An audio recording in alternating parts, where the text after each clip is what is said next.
Welcome to the Filipino American Women Project, a podcast show that shares stories and life lessons told by individuals living or have lived in America that are of Filipino descent and identify as female. I'm your host, Jen Amos, a fellow Filipino American woman, and I'm excited for you to join us. Let's get started.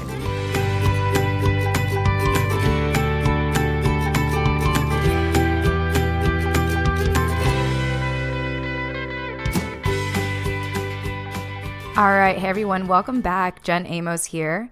And before I get this show started, I want to give you a little context. So this is going to be part 2 of the live show that we did in San Francisco Bay Area of December 2019. If you want to listen to part 1 of this recording, I recommend that you go back to episode 41.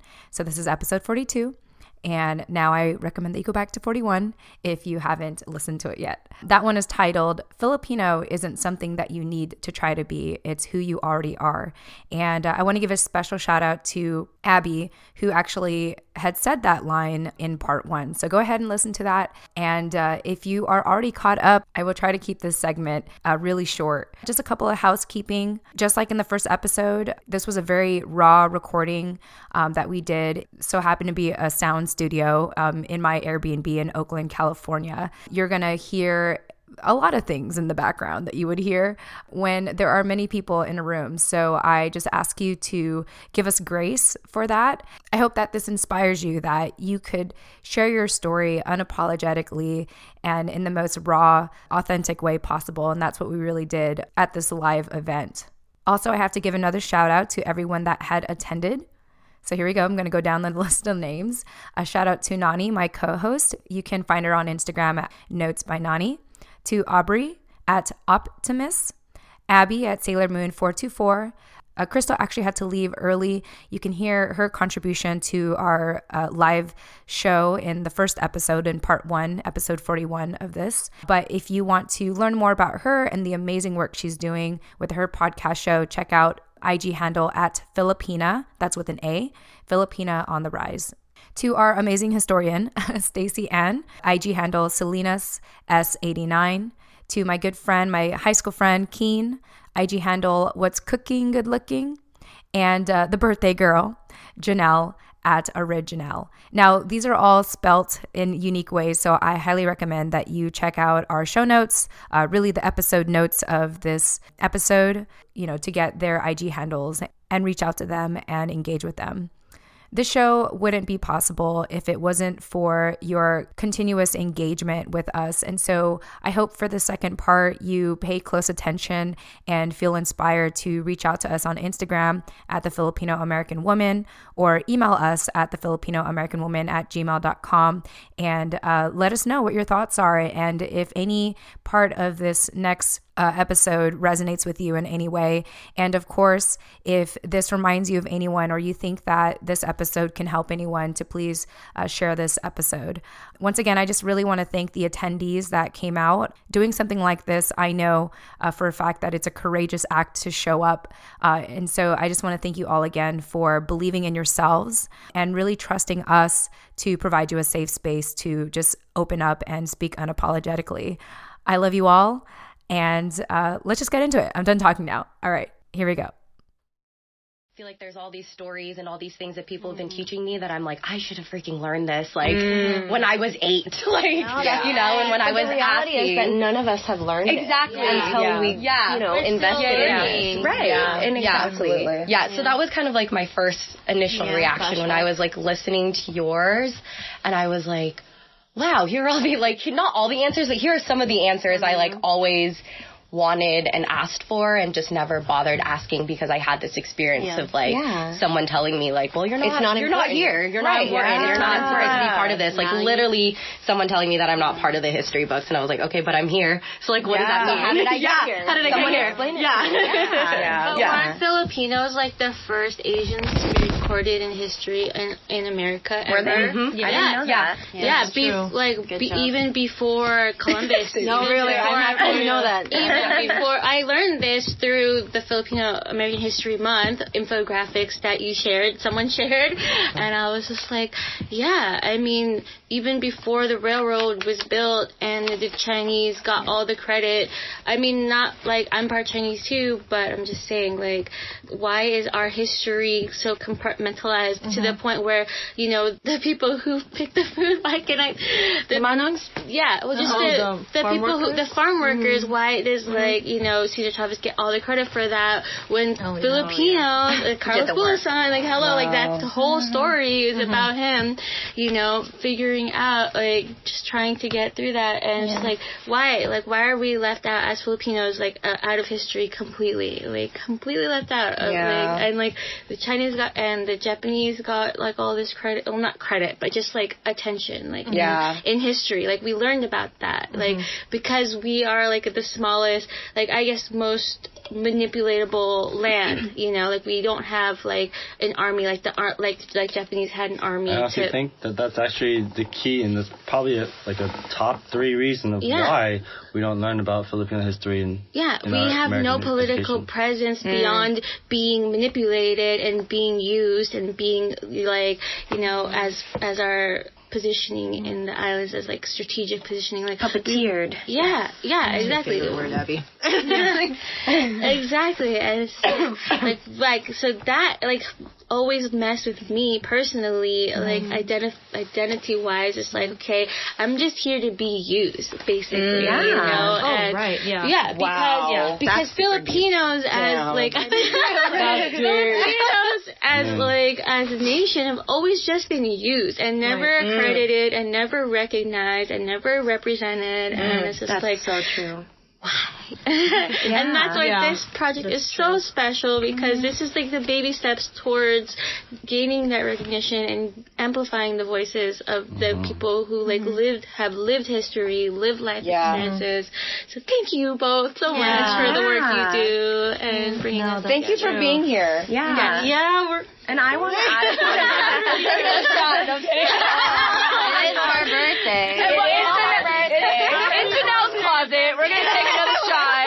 No, I'm just kidding. I just can't emphasize enough, like, we wouldn't do this. Like, I wouldn't have flown out to San Francisco if I didn't realize how important this was. And it's literally because of everyone's feedback. Like, literally. You know, and also, Stacey, when you wrote a piece about us, too, like, she's so humble. Can you believe, like, how humble she is? No, but I'm serious, because it's like, I thought I was the only one that was thinking these things, you know? And so when you hear another person that feels that way, it's like, oh, like, who else feels that way? And then before you know it, at the time of this recording, we have 7,100 downloads for our podcast. And so I think it's just kind of like a testament to how much this show has resonated with people. And it's just really crazy, actually. Like, if I were to go through, like, the different, like, cities and stuff that people are listening from, I'll probably save that for another episode. But even the last episode we did, when we were, like, I think we were celebrating, like, 4,000. I don't know. What were we celebrating? Like 3 or 4. Like 3,000 or 4,000 downloads. You know, it was just really crazy, like, how many cities in California were listening in. I mean, mainly California. I think that's kind of obvious.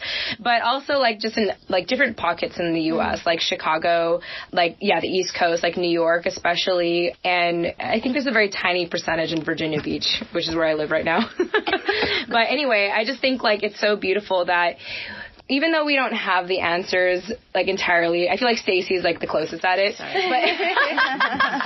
I'm just going to, like, fangirl you this entire time. I'm going to put you on the spot this entire time. One of the founders of the Bulasan Center, by the way, at UC Davis. No, UC Davis. It was Dr. Rodriguez, no. Okay, but you were part of it. I'm throwing credit back to Stacey because she's really humble, and when people are humble, I like to, like, just kind of really recognize them that much more. I like to amp them up.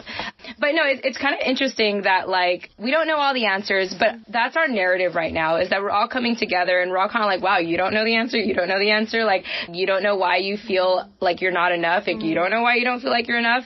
And it's like, I think if, like, more of us, like, come together and realize, like, oh my gosh, like, we all have the imposter syndrome. And just express oh my gosh, like, we all have it, and let's just, like, laugh about it. First of all, it's like, oh my gosh, like, this whole time I thought I was the only defected person out there. Like, I was the only one who felt like I wasn't enough. I was the only one who felt like just not enough, right? I felt like I wasn't Filipino enough. I wasn't American enough. I wasn't like just enough, you know, and just to realize that like there's so many people that feel that way and like how we're coming together despite this whole like, what was that phrase that Krystl said? Like internalized racism. Like despite like everything that has held us back to be in this space right now, we're here. We're showing up. So I just want to thank you all. Like I can't even like, oh my God, it's just so incredible to just be in this space with all of you right now and realize like, oh my gosh, like we all like felt like we were not enough in some fashion or another. We all were like angry. We all had some sense of like, I don't want to be around like other Filipinas. I don't want to be a Filipino. Like if I'm too Filipino, then I'm not going to be recognized in the Western world, you know? Like we all like had that. We're all closeted like Jannel, which it's her birthday today. Happy birthday. It's her birthday. So despite everything we have convinced ourselves to be, like we shown up tonight anyway. Yeah, and realize that we can connect on that. Yeah. You know. And I just want to thank you all. Like, I'm sure there's a part of us that are like, man, this was like a fucking waste of time. Like, how is this going to apply? How is this going to apply to my professional life? How is this going to apply to like whatever, right? But I feel like this is so much bigger than us because there's so many closeted Filipinos who like want to be in the white community and try to blend in despite people asking like, where are you from? Where are you really from? You know, like you deal with that anyway because it's so much better than being in a community of Filipinos and just not feeling like you're seen, right? And so there's just like there's just so much. And I just want to thank you all for being here today and being like adding to our history, right? Because history is really a collection of stories. And like this conversation today, I don't know if it makes any sense at the end of this, especially when I edit it, but I feel like for whatever reason, like every episode that we do, even though we don't know the direction of it, it has drawn certain people such as yourself to be here today. So I just want to thank you all. God, I feel like I lost my voice. Like my voice is like really raspy now. No, I've been talking like nonstop for like 72 hours now. But no, I just want to thank you all so much for like being here. Sorry, not sorry. I know, sorry. Not sorry. I can't stop saying sorry. Not sorry. And so anyway, I just kind of want to open the floor to see if anyone feels like they want to add to like the conversation and say anything after what I said. Do you want me to answer the segregation thing, or you figured it on your own? Oh no, that'd be great. Okay. Answer it. Well, sorry. What was the segregation thing you were talking about? What was the question again? It was literally just like where were Filipinos during the segregation. Okay. When we think about Filipinos, you're right. They've been here since the 17th century. They landed in Morro Bay. They were one of the sailors that the Spanish had told, okay, you're going with us in order to explore this land. And they actually had confronted a lot of Native Americans, and they had gone into a kerfuffle. And those who had passed away from that kerfuffle were Filipino sailors. So the only reason why we know Filipinos stepped on the land, the first Asians to step on the land, is because the captain had kept a journal. Wow. Yeah, and they had actually been importing Filipino slaves from the Philippines to help construct and go through the gold mines in the New World. Wow. So the Spanish had imported Filipino slaves because the Philippines was using slavery already. It's not a... I didn't know that. I didn't know that. Yeah, the Philippines was not like perfect before colonization. It was very much like feudal. Yeah. This is the first time I'm hearing this. Yeah, so in Southeast Asia, East Asia, they had slave systems. Wow. Yeah, and then so we have that as well. And then when it comes to segregation, Filipinos were actually considered, if you look at the San Francisco census in, I think, in the middle of 19th century, late 19th century, Filipinos were considered white. They're considered white. Yeah. So if you go to San Francisco's main library, I forget what it's called. God, and I'm from Daly City. What, Civic Center? The main SF library, like the big one where they host all the events. Is it just SF Library? Yeah, Or am I tripping ball sacks? Oh, sorry. It's called It's Stacey. That's Stacey, everyone. The main branch. So yeah, if you go there, they have those census records, and so Filipinos were considered white. It's when you have... That's really interesting. Yeah, and then when you have the Philippine-American War, Filipinos fighting for sovereignty and independence, that's when Americans really stick to their guns. Like, no, we are associating them with brown menace, therefore they are other. And then when you really see segregation happening, Filipinos weren't allowed to participate, especially when they're arriving as farm workers and busboys, domestic workers in the United States, particularly during the Great Depression. They weren't allowed to participate as well. So if they wanted to watch a film, for example, they were, like, let's say Salinas, they would have to have their own theater for Asians They didn't have the word Asian yet. Asian comes out in like the 60s during the Asian American movement. What? Yeah, so that collective identity. Because Japanese and Chinese, they didn't want Filipinos to be Asian. So we have all these movements, of claiming Filipino identity, claiming Asianness, but Filipinos were segregated. It's when you really see it at the state and national level is when Filipinos wanted to marry white women. Because Asian women, since the Page Act of like 1860, late, mid-19th century, Asian women were barred because they were assumed to be prostitutes. So they're bringing in disease, right? But it's actually white men who wanted the importation of Asian women, right? Wow. And so a lot of Filipinos, if we look at traditional patrilineal patriarchal families, why would you want the woman to go to a new world, right? So a lot of Filipinos actually wanted to marry white women. They married white women, Hispanic women, and Native American women. Wow. Yeah, but when white mainstream society actually saw that, if you read newspapers from the 20s to 30s, they hated the idea of mixing. They thought Filipinos were this exotic group of men who were too feminine, but also too masculine for their own good because they have that Spanish flavor and they're Catholic. They don't like Catholics, right? And so they think they're going to ruin our pure white women. The Americans didn't like Catholics? Yeah. Christians as well, So right? it's WASP, so white Anglo-Saxon Protestants were the majority leaders. If we even look at it today in our politics, WASP. We call them WASP. Wow, that's deep. In history. Wow. Yeah, and so they didn't want Filipinos mixing with white women because Filipinos were better at it.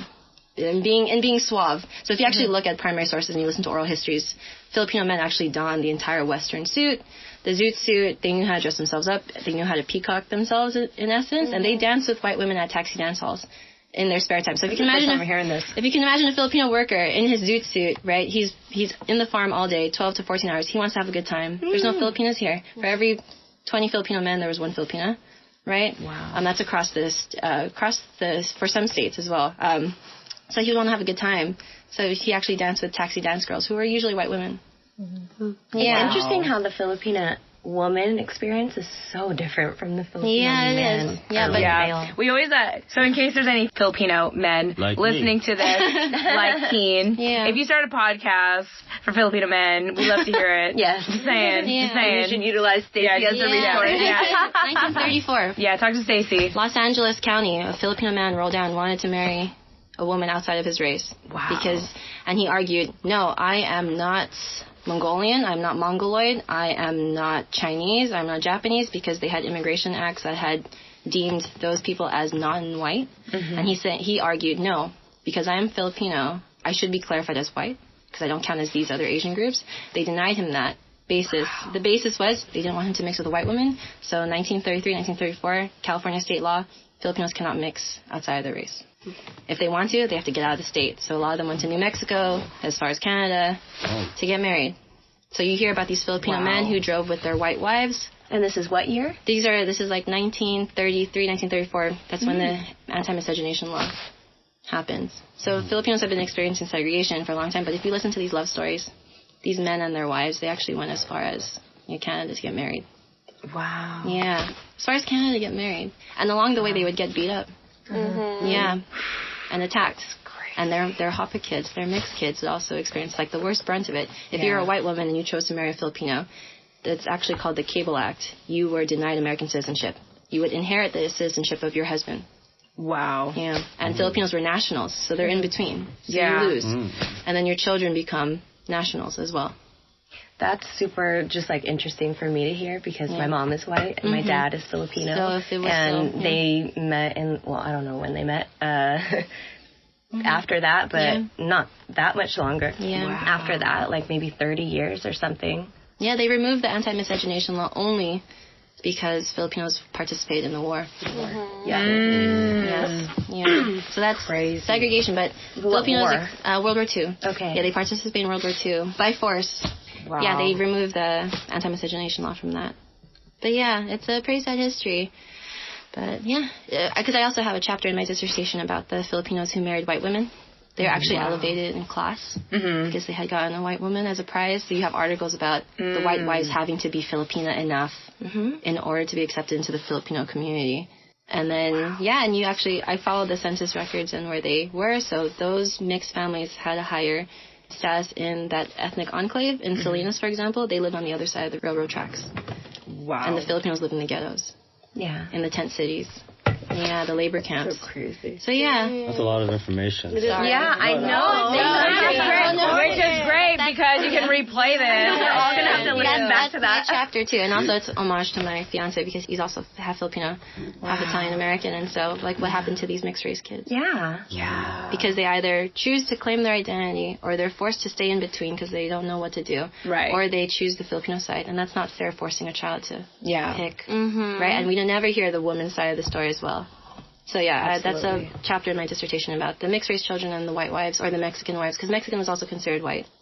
Yeah. So if a Filipino wanted to marry a Mexican American woman, he couldn't. He had to go to another state. Yeah. So I feel like we're in class right now. sorry. No. I love No. segregation. I appreciate Answer. it. Yeah. Thank you. Yes. Oh my It only took me like forever years, but thank you. You're like, you got all the answers right here in your closet. On your birthday. And you can repeat this a number of times because it'll be on. Yeah, beautiful. Thank you, Stacey. Thank you for allowing us to ask you all of these questions. Pick your brain. And pick your brain please. because you're just so invested in this. So thank you so much for that. I just wanted to open the floor to see if anyone wanted to share any thoughts on just anything that Stacey said. Hey everyone, Jen Amos here, just cutting into the middle of the show like I always do, but also at the time of this recording, we did have to take a pause. So I thought I would use this opportunity to give a shout out to Mestiza Taqueria, which was a restaurant in San Francisco Bay Area. They're on Bryant Street. They were so gracious to cater our event. So I just want to thank you specifically to Marianne for working with us, and also to Nani, of course, for helping coordinate with them to cater for us. Just a little bit about Mestiza Taqueria. It was created and influenced by the Filipino roots of the owner, Diana Sisson. So shout out to you. Shout out to Mestiza Taqueria.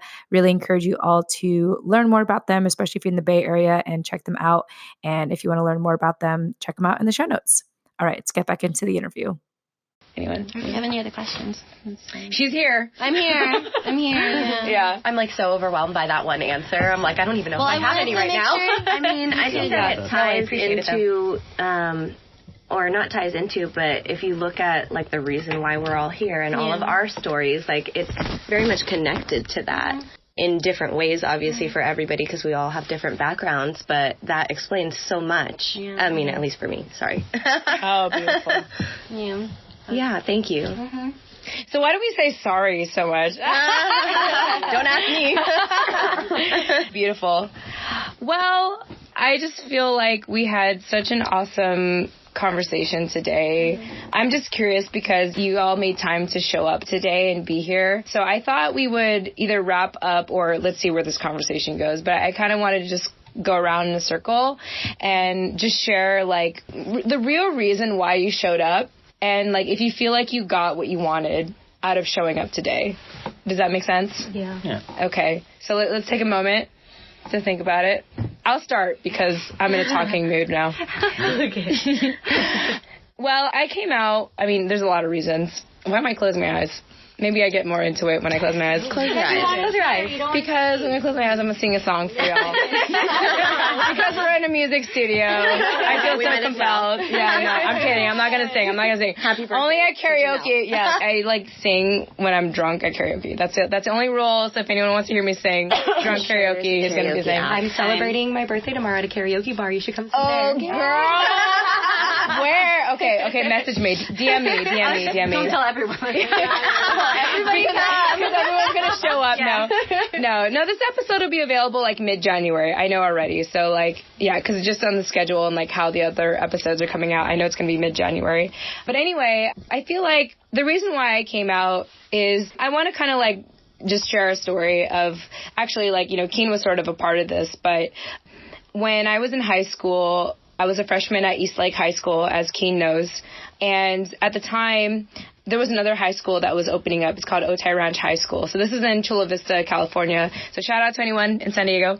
So I could have stayed at Eastlake High School because my brother was there. My brother was like a junior, senior there. I had the choice to stay, or I had the choice to go to this new school where as a sophomore, I was going to be the upperclassman for 3 years. So we were the upperclassmen for 3 years. So I could have stayed, but the reason why I decided to go to a new school is because I was bullied by Filipinas or Pinays in 8th grade, and I found out that a lot of them were going to go to this new school. Oh. And I thought to myself, like, do I want to avoid that? Do I want to avoid that confrontation and just kind of like stay at East Lake High School and just kind of like live my life and just always avoid it? Or do I want to face it head on? And so I decided to go to Otay Ranch. I mean, amongst many reasons, like they sold the idea that sports was going to be really big there. And it was cool because I was varsity and team captain of my track and field team and cross country team for 3 years, like sophomore to senior year. But anyway, the reason why I mention this is that I feel like we all have a choice where we could just kind of like stay where we're at. Or I think like what we all feel like, and maybe this is just the way that I describe like what we're all going through, is that we feel like we have this disability because we're Filipino. And we could either just deny it and try to cover it, or we can face it head on. And that's why I decided to go to Otay Ranch, is because I felt like I could address a lot of my issues, especially being Filipina, like head on and like going to the school. And so I feel like that's kind of what we're all doing today, is kind of despite everything. We don't know, like, what this is going to do for us, but it's so much better than just, like, covering it up. It's so much better than ignoring it, denying it, and trying to blend in with everyone else despite the fact that we already, like, look different, right? And so I think that's kind of, like, how I see this whole situation, is that we're really talking about it in a very raw, inebriated way. Mm-hmm. Yeah. And I just want to thank you all for that experience. Oh yeah, to answer the question of like, you know, did I get what I wanted out of showing up? Like, what was my expectation? Well, first of all, I didn't have any expectations, but I think for me it was kind of like, there's like this bug in my ear where like I just have to come to San Francisco and I just have to kind of like figure this out, like, because I'm not going to figure it out by sitting in Virginia Beach being with my white husband and my white roommate and my white community. I'm not going to figure it out that way. So I need to come into the heart of it. I need to come into the place where like a good majority of our listeners are at. And for me, I just feel like you all have just given me more conviction to just show up as I am. Period. Like, I don't know what that means. I don't know what that's going to look like after this when I'm sober. But I really do feel like you all have given me this conviction to continue to show up as I am and to continue to produce this podcast. And it's crazy because like I've been self-funding it. I mean, it's not expensive, but I've been self-funding it. Like, this has nothing to do with what I do for my career right now, but I'm doing it because for whatever fucking reason, I need to do it. You know, it's bigger than whatever I understand. I just have to do it, you know, and I think it has a lot to do with like everyone's feedback of like, yeah, like I'm stuck in that situation as well. Like, I don't know why I feel so self-conflicted. I don't know why I don't feel good enough. And I just feel like we need to keep like addressing that until we find the language and the verbiage to get out of our closets, Jannel. Yeah. Happy birthday. Yeah. And just be like, yes, this is who I am. This is who I am. Like, I don't know entirely who I am, but this is who I am. And that's it. That's it. So anyway, I just want to see if that's all I wanted to say. Does that make sense? Yeah, that makes sense. I think that a lot of thank you. What you talked Thank about. you, alcohol. Okay, welcome. Thank you for preparing my drinks. You're welcome. You've been doing it all night. I appreciate that. Okay, anyway, yeah. I think that for me, what I try to do in any space that I'm ever in is provide perspective. And so what I'm trying to do in any of my idle time that I'm not like trying to focus on something is gain perspective. And it's one thing to like communicate with you all online and through Instagram, which is amazing. Like, I enjoy those conversations and I appreciate that feedback, but it's another thing to put a face to the name and, I don't know, just really recognize the impact. And like you said, reiterate that this is so much bigger than us, even if we don't understand it or know how to articulate. And that's why all of you guys are so important, because you help us do that. Like, these conversations help us develop that language that we need to have these conversations, so that even if you're not participating, if you're just, like you said, in the back seat, per Jolene's example, you're still benefiting from it. And like someone else said before, you don't have to be a frontline activist. You can find your own place in it. You know, there's behind the scenes work to be done. There's frontline work to be done, and everything in between. You know, and there's so many of us that are just now plugging into this, that I think that this conversation just has to keep going. We just need to keep, like, our mouths open. Yeah. Fine. I mean, I don't want my mouth to get dry, but I gotta, like, hydrate at least a little bit. Okay, cool. So I want to just go around in a circle. I feel like this is kind of our way of, like, wrapping up this conversation because I know it's getting late and people need to go home. But anyway, to just kind of remind everyone what the question was, it's kind of like, did you get what you were looking for coming out here tonight? And if you did, what was that? So... who wants to go next? I mean, obviously I can go. Do you want to go next, Abby? Sure, I can go next. All right. Here you go. I'm next to you, so. Yes, okay, go ahead. I didn't even know what to expect tonight, to be honest, because I didn't even really know until a few hours ago exactly what I was doing or where I was going. I just figured, I listened to the podcast and I really wanted to come out and just support it. And I didn't know what to expect, but I got a lot more than what I came here for, I feel like. Just... thinking about my own experiences and listening to all these other stories and how amazing is it that, despite these hurdles that we had to jump through, we're still here and that in and of itself is already powerful. Yes. But the work that you both do is, something that I struggled with a lot on my own in terms of my own identity. So to see us reclaiming it and being proud of it is something so meaningful to me. And it allows me to keep doing what I want to do because I really want to be like Stacey in a lot of ways. Don't we all want to be like Stacey? I love you, Stacey. Okay, listeners, if you see Stacey's face right now, she's just like looking down, shaking her head. She's so crazy humble. This is why we're picking on her, because she's so humble right now. No, it's her birthday. And now we're gonna take it on Jannel because it's her birthday and she didn't tell us until she decided to share it later. We're just keep reminding her it's her birthday. So yeah, we're just gonna call out everyone, and also Keane being the only male here in the room. We're gonna call out Keane. Yes. Okay, anyway. But I mean, it's just empowering to see other Filipino women not only being proud of who we are and what we do, but also having the willingness to share our stories despite the times that we're belittled, despite the times that we're discriminated or offended or hurt by others within and outside of our community. We're still here. And I think that that's just so amazing. And I think that just being in this space with you all really empowers me to keep doing what I do. Beautiful. Yeah. So beautiful. So good. Aubrey, it sounds like you have something to say. Well, I mean, just listening to everyone, I feel very appreciative. And I definitely have received beyond what I expected. I knew I needed to come here because despite all my self-doubt and insecurities and social anxiety surrounding why I shouldn't come here, I just felt like I was following your lead, like you using your voice and listening to each of you use your voice gave me a voice, or just, modeled for me as a person who didn't grow up with her own parents and having that model of how to be as a person in that first unit of what it's like to be in the world at all. And that's something that I am working with right now personally, and just finding my models, finding like what I want to sound like, what I want to hear like, and what I don't, like what you said about, finding inspiration in the artists that we like and what we don't like, and we get to choose, and owning that empowerment. I just feel like stronger from it. And I think the biggest takeaway I get to have is releasing of the shame, because I had so much shame, like, about not being Filipino enough or American enough or woman enough even, in so many ways, because of the whole invitation and just the group chat.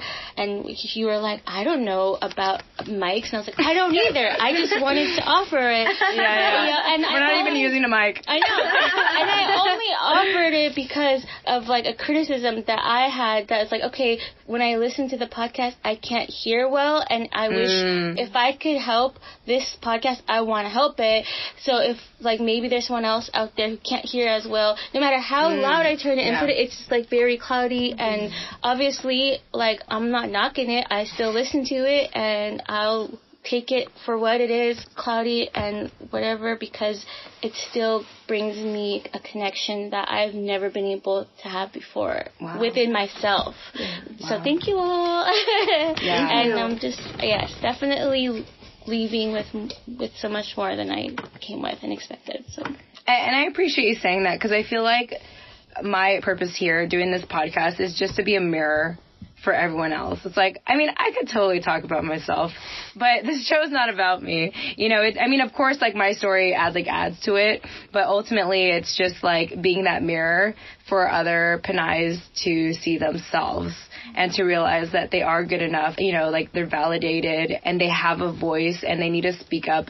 And there's this quote that I heard some time ago. It said something like, the only way to find your voice is to use it. And so that's what Nani and I are doing. We don't know where the fuck we're going, but we're talking. And apparently it's brought people like all of you to join us today and, you know, to influence you in this kind of way. So I just want to thank you for being here and sharing that. And I think that there are listeners in your position who also have something to say about the audio. And I want to thank you for that. And we want to hear from you more often, because we definitely do want to improve the audio, especially now that I have this editor that does a really good job at it.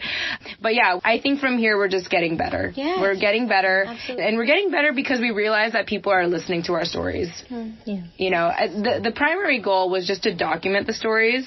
And now we want to document them a lot better, because we realize it matters. So thank you for your feedback. Thank you. Yeah. And despite all of that, I brought a mic and we could have used it. So, and that to me, like, the best quality of being Filipino is our resiliency. And I know everyone will agree. Anyone who's non-Filipino, who's met a Filipino, will say they're the happiest people. And absolutely. Despite our inner turmoil, we're still finding this a great joy. point. And so, you know, mabuhay to us. Absolutely. Yes.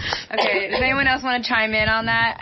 Stacey, you talked a lot, but you're welcome to keep talking. Did you get what you wanted? Our next co-host. Yes, our next co-host. Yes. No, that's Nani's job. No, I know, that is Nani's job. That's my job. Sorry. We can make it like a talk show, like a view. We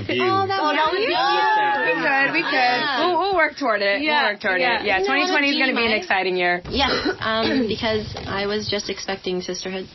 In whatever form that looks like. Beautiful. Yeah, and that's why I do what I do. I was raised by my grandparents too. So I was always stuck in between, like, what is Filipino culture and what isn't. And then you're also just, like, thrown into Daly City. It's just Filipino town. But what that's taught me is I just want collective community, and usually sisterhood's the best thing to lean to because it's familiar. And then when it's not familiar, you make it familiar. I did come in here with what I was expecting. And also, when we first met on the phone, I already knew that there was it wasn't even an opportunity. It was just more, another connection to family. Yeah, because because I did also get bullied by other Filipino organizations, as Abby has actually witnessed when I was participating in Filipino American History Month in Yolo County. Filipino elders telling me I'm not Filipino enough because I can't speak Tagalog, but I actually understand Tagalog and Ilocano and Pangasinan. But we were taught not to speak it because we don't want to fall back in school. And looking me up and down and saying, you're full Filipino, aren't you? And I knew what that meant. Wow. Yeah, I think we all know what that means. So, so I was only expecting sisterhood. I got that essentially out of it. And it's also a good moment for my mentee, Abby. Yeah, because she's graduating. If she wanted to find other collectives, that's positive and affirming. Yes. Yeah, not you're bullied into being Filipino. Oh my God, yes. That's a good way to put it. You're bullied to be Filipino when that's not. In actuality, the box is not well defined. Very inclusive. Cliquey. Filipino girls were cliquey. Very anti-Tippy. That's a good Watch out, Tippy. Filipino version of Mean Girls. Yes, pretty much. But we're the nice girls. But I know that, like, for anyone that thinks that they're a tippy or like, oh my gosh, that was me, I was part of those, like, groups that bullied other people. Well, Krystl said it, that she was a flutist and she was a bitch. You know? You said she said it. Play back the tape. I believe you. What's her Instagram handle again? What's her Instagram handle? Filipino on the rise. She said it herself. I'm just quoting. Yeah. Oh, Yeah. But then, It's still sisterhood. Yeah. You learn as you go. And sisters fight. Yes. That's so true. That's so true. Good point. Yeah. I think like the reason we all came together too is our like vulnerability. Just not knowing and just kind of all like venturing into the unknown just kind of trusting together. it. But I think to add upon that, like even if we do feel competitive against each other, or we feel like we need to like treat our other Pinays as like the other kind of thing, or like we're better than them, that it's still not going to change the fact that we're Filipino. And I think that's why we continue to dive into this. Like, we will take breaks. Like, I've definitely take breaks from the community, and I still will take breaks. Like, I'll admit that. Not out of, like, shame, not out of, like healthy boundaries, y'all. It's like my husband. Like, I can't be around him all the time, okay? Like, we run a business together. We spend life together. We have a dog with separation anxiety together. And this is, like, the longest I'm going to be away from him in 3 years, for 3 weeks. But it doesn't mean that I don't like him. It doesn't mean that I'm not going to, like, be with him ever again. It just means that I need to take a break. And I think that's one thing we need to understand as Filipinos, is that it's okay to take a break. It's okay to take a break and to realize that for yourself and not just get so invested in the community that you feel like you need to attack someone. Right. Or you have your own space. Yeah, exactly. And so, anyway, that's it. That's all I was going to say. I felt like I was going to say something else and I forgot. All right, Jen Amos here, jumping into the middle of our show, as I always do, to remind you why this show is possible. So, at the end of every episode, I tend to say, if you didn't catch our guest contact info, don't worry, we'll have those in the show notes. Check them out. I worked so hard on them. You're welcome. Well, it's been brought to my attention that our show notes are not as easy to find as I thought, which is why, starting summer 2020, the Filipino American Women Project is proud to be partnering with Captivate, the world's only growth-oriented podcast host.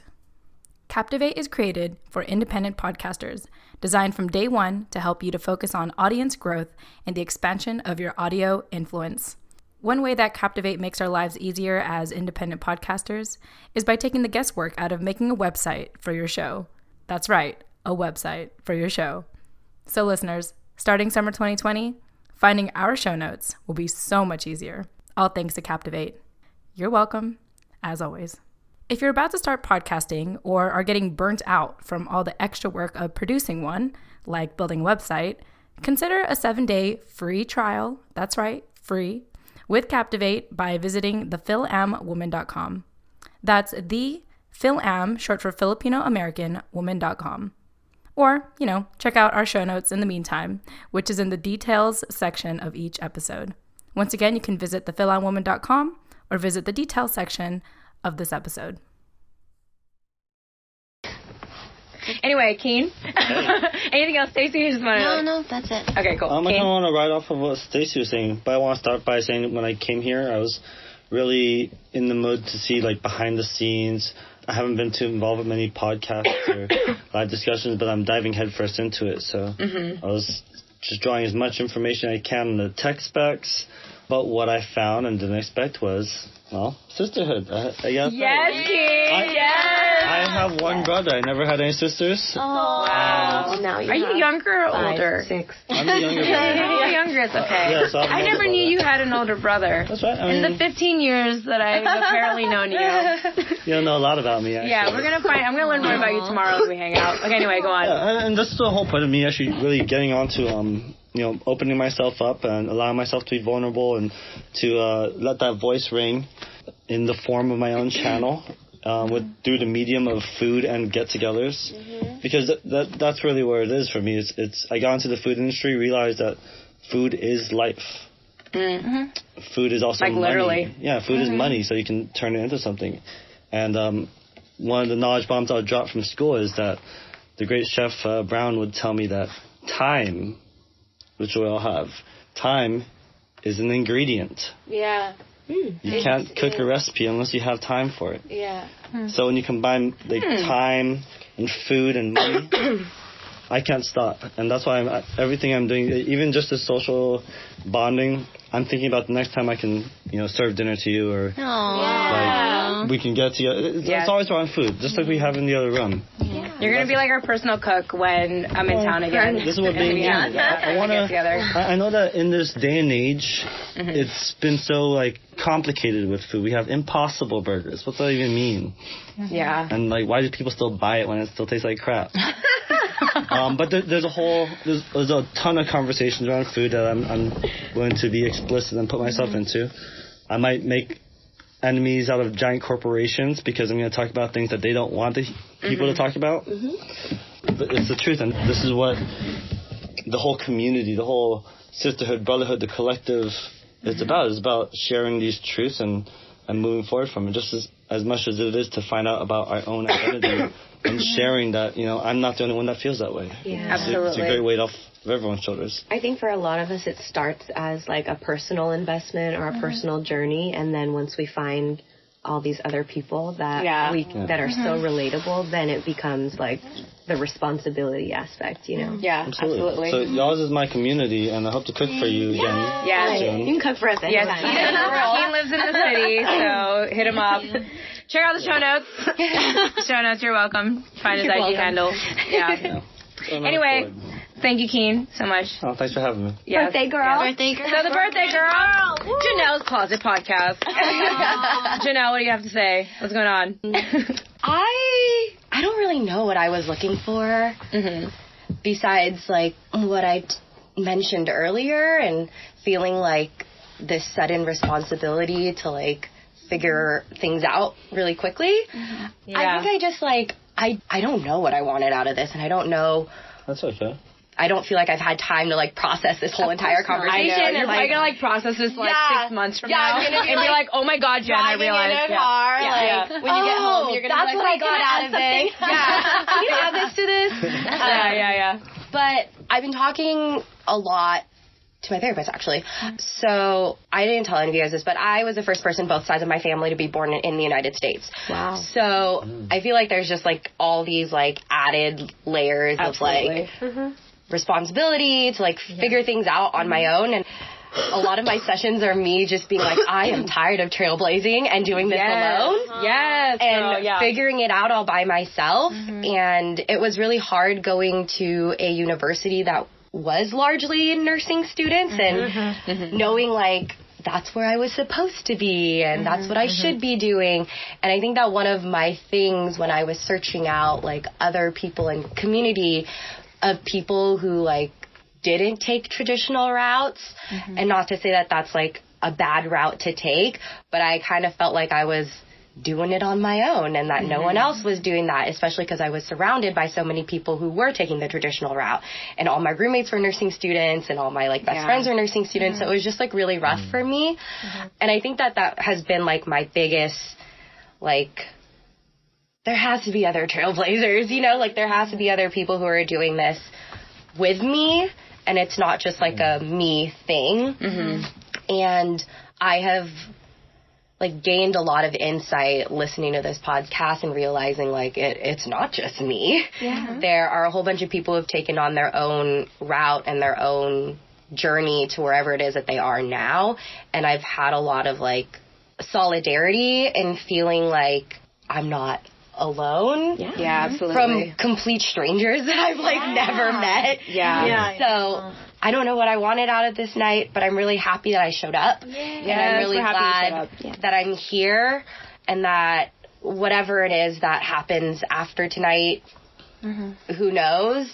But I think that tonight really affirmed all of these like feelings of like being alone and not having other people to lean on in this like non-traditional route I took. I also did not mention this, but I'm getting my master's in business administration right now, and it is so like dominantly like male and white, and it is so hard to like speak up in my classes, and I talk about that often with like my friends. And so I've just gotten to a point, and I said this earlier, but I really have just gotten to a point where I'm like tired of doing this alone, and I like really need to search out people who are also trailblazing themselves. Find your tribe. Yeah, exactly. So I am happy I showed up, and I'm happy to be here, and I'm sure I'll figure out what this means afterwards. Absolutely. But at the least, thank you. I think all of the answers to that question is also an evolving thing. Like that's an ongoing question that you can ask yourself every time you listen to an episode or when you talk to us on Instagram or you know, whatever it is that impacts you. You can keep asking yourself that question. Your answer will continue to change. Absolutely. No, I love it. And I feel like we've had the fortune of interviewing so many trailblazers. I feel like every other person we interview will say, like, I'm the only Panay. Yeah, the only one in my space, you know, and yeah, we got to stick together, you know. We got to continue showing up, and I think part of that is really sharing our story. So, Nani, did you get what you wanted out of tonight? Yes, I answered first. Yeah. Oh, you did? Oh, my God. Did she? when you were collecting your thoughts. I was. Oh, my God. I'm, like, sobering up now, and I'm just realizing what happened. It's all good. I love it. Well, everyone, I think obviously this is not the end of our conversation. This is really the start of it, you know, especially the first of many conversations. And I just want to thank you all for being physically present, because I know that a lot of us listen to this in our closets. I'm sorry to keep picking on you, but it's your birthday, Jannel. It's your birthday, and we want to keep acknowledging it. It is. It's really true that a lot of us listen to this by ourselves. And, you know, when Nani and I do this, we don't do this around other people. We do it in the safety of our own homes. And, you know, even for me, it's like I didn't really re-explore this again and want to relaunch it until I was away from, like, my own mom, you know, in my own community, to be like, okay, maybe I can, like, finally look at our community without feeling so, like, maybe angry all the time or feeling, like, competitive or feeling triggered. And somehow along the way, I was able to connect with other people such as yourselves who, like, feel the same way. So with that said, I think... Wait, I have one more... Yeah, go ahead. Go ahead. I think I just... Go in your thinking space. I was going to respond to something that you said earlier. Okay.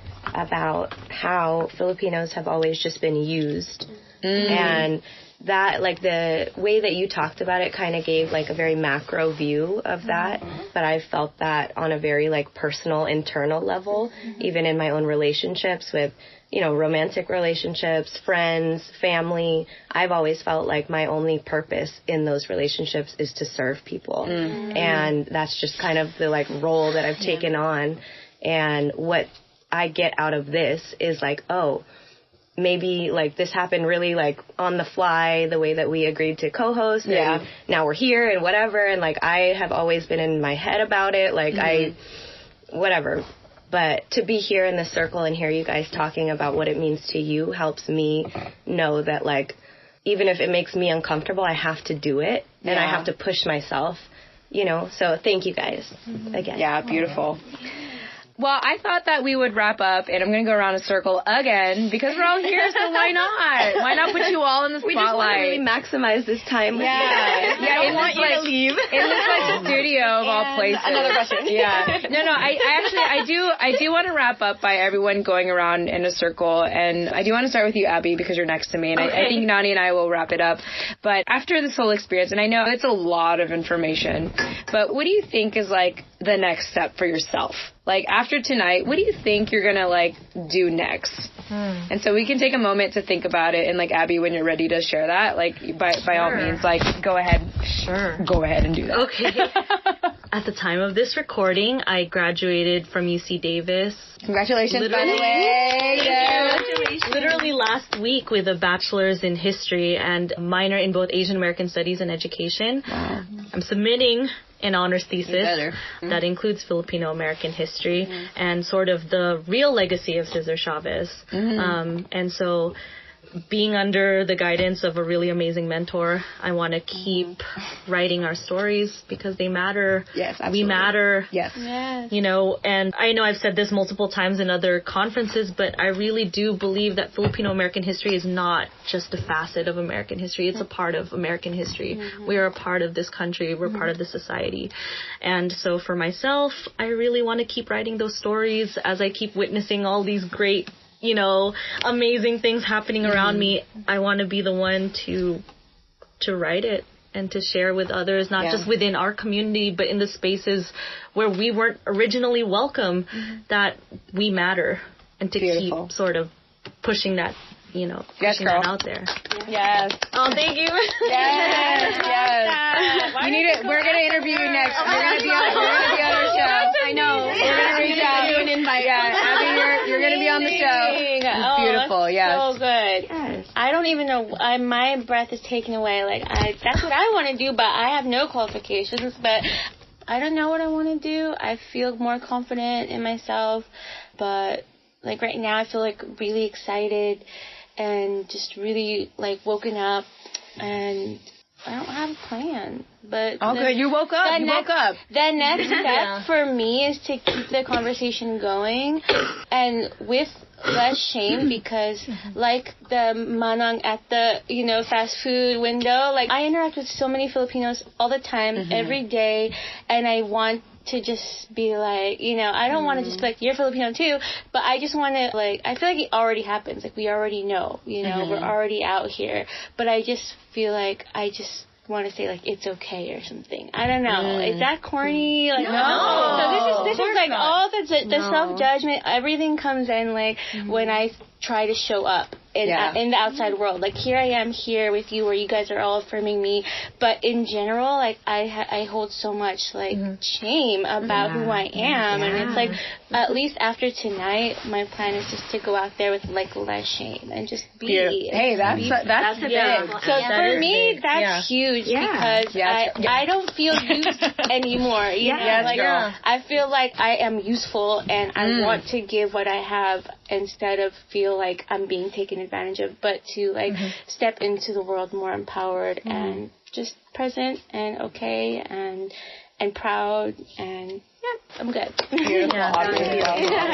Thank you. Okay, Stacey, your turn again. What was the question?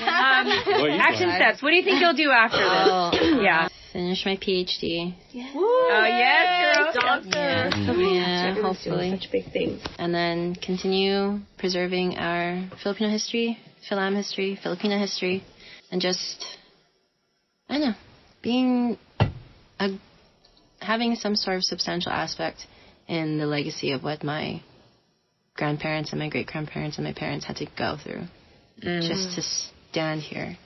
I think that's all I actually want. Just the blood of my ancestors actually looking back at me and saying that they were proud. I think that's it. Wow. And being recognized by other people, whether people of color or mainstream white Euro-American society, just she did something for them. That's it. I think that's it. Because I can't ask for more than what my parents and grandparents already did. Yeah. Beautiful. So pay it forward. Beautiful. Yes. Thank you. Nice. All right, Keane. Well, just as a professional cook, I'm setting it up so that I could really impact the world and communities and change the way that we view our food. And what I mean is that I think young people aren't given very strong skills, a good foundation of skills to understand just basic things like boiling eggs or cooking rice. I mean, okay, cooking rice is pretty basic. Some college kids do. And that's the thing. To maybe everyone in this circle, they don't know this. You fill it up, you get the finger in there. They don't know. Or you wash the rice. They don't know to rinse the rice. Yeah, rinse the rice. Put water on the egg grab. All those little things. But that's the difference between like good and great. Yes. And that's what I want to do. That's my almost like life mission I adopted, is to make sure that the next generation of cooks better than me. Yeah. And so I'm using this experience to build community, to reunite with old friends and new ones. 15 years, apparently. Yeah. Long story. Not really long. I forgot. It was my fault. That's a long time for just my own personal experiences, moving around and saying bye to a lot of friends. And one of my favorite things is saying hi to them later on. Yeah. So, now that we're all adulting, and then we can make a real good impact on the community, and with the internet as a vehicle, absolutely, I think that we can really change views and open up more perspectives just by sharing food. So I got a lot to cook. Yeah. Get started. Get back in the kitchen. All right, Jannel. Birthday girl. Happy birthday. Jannel's podcast. Jannel's Closet podcast. What do you think you're going to do after this? I don't know. I think I really liked what you said about showing up more and just being present. And I feel like that's that feels like the easiest thing to do for me right now. Yeah. Just because I feel like there's a lot of learning that still needs to be done on my end. There's a lot of, like, figuring things out on a, like, personal level and my impact for everyone else before I feel like I can do anything bigger. So I think that showing up might be, like, my next big step. Yes. Like, I mean, I mentioned this earlier, but, like, showing up to this was, like, a really big deal for me, so. Yes. And I did it. On your birthday. So, girl, you got all that food out there for you. So, like, why not show up to more things, you know? Yeah. Beautiful. Start. Yeah. Well, I don't want to, like, undervalue the fact that you came out today. So I really want to just thank you for showing up. I know it's a big deal. I mean, I'm an introvert. Like, I don't want to get out of the house. I don't want to put on makeup on. I don't want to, like, wash my hair. Yeah. And I don't even shower. when I do commit, Yeah. like, when it comes time to do it, I'm like, Yeah. Like, sometimes I'll over, what like, are all the excuses yeah, I can like, make? I'll take my time to, like, really get ready. Yeah. And then I'm like, do I really still want to go out? Yeah. So it's a big thing for me as well. And so I understand. And I just appreciate you for coming out, because there are plenty of people who saw our posts and they chose not to come out for whatever reason. Yeah. But I'm just glad. I'm glad that we had this intimate group to show up. So, Nani, your turn. I think that I'm just at a point in my life where I'm very hungry for connection, specifically in this space. And like you said, I think I'm still working even now on, like, what that means for me personally and how I can use that to, like, serve whatever answers I find to the world or to the podcast community or Instagram community or whatever, and making that connection. So that's also something that I'm still working through. Yeah. Beautiful. And that's completely okay. Yeah. And I'll kind of wrap up with this. I think that's, like, maybe why, let's say, some people didn't show up, or maybe why people haven't reached out to us yet, is because they feel like they need to show up like they're perfect. They need to show up as if they feel like they've, like, figured it out. And the thing is, none of us is ever going to figure it out. Ever. Like, no matter how much you study, no matter how much you travel, like, you know, my husband, like, traveled the world and he still haven't figured it out, you know, and he speaks, like, 4 dialects and he's, like, this, I mean, in my opinion, he's this privileged white man, and he still hasn't figured it out. And if he hasn't figured it out, but he's still, like, pursuing his passion, he's still being present. For me, it's like I gotta do that. I'm allowed to do that too. I'm allowed to show up and not feel like I'm allowed to show up. Period. Yeah. Like, I don't have to know it all. And I think my action step, I think is obvious, is to keep doing the show. Is to keep inviting people to share their story and to continue to create, like, have the space for people to come forward and be unapologetic and share their story, even if they don't know their whole story. Because Nani and I will pry. Yeah. We will pry, and we'll force it out of you. We will force it out. I mean, not force, gently force it out. Just force it out of you. There you go. We will encourage, force it out of you.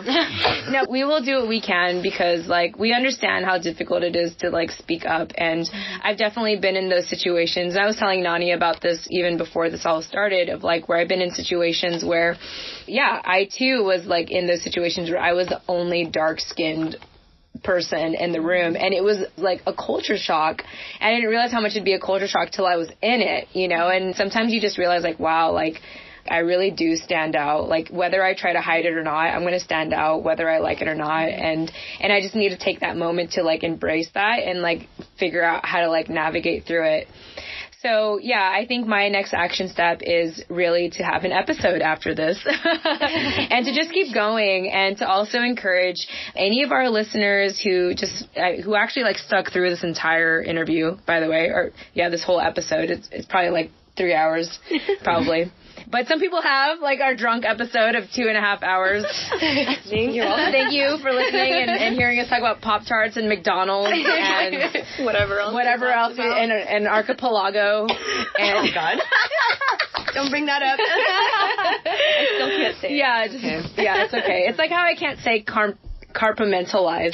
Thank you. I can't say. I still can't. Compartmentalize. Wait, what? Compartmentalize. Compartmentalize. Yes. Compartmentalize. Yeah. Compartmentalization. Yeah. Anti-disestablishmentarianism. Wow. Supercalifragilisticexpialidocious. That thing still, people still say that. A, B, C, D, E, F, G. Anyway.